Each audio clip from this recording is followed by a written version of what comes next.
রাধে রাধে দোস্ত, জয় শ্রীকৃষ্ণ। আজ আমরা বানাচ্ছি আটার গুলগুল্লা। দেখো আমরা নিয়েছি আটা, এটা গুড় নিলাম, আপনার চিনিও গুঁড়ো দই যে নিতে পারো। এটাতে না খাবার সোডা নিলাম, এটা অল্প, আর কি তারপরে নিলাম এটাতে অল্প না নুন হালকা।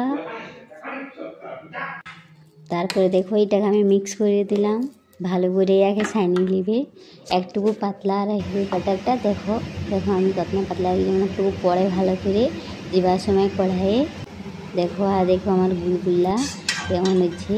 তোমরা ইয়াকে কী বলো তোমরা আমাকে জরুর করতে হবে। তোমরা গুলগুলা, আমরা তো গুলগুল্লা বলি আটার। এই দেখো আমার গুলগুল্লা হয়ে রেডি হয়ে গেল। আমার সোনামাকে আমি দিয়ে দিলাম।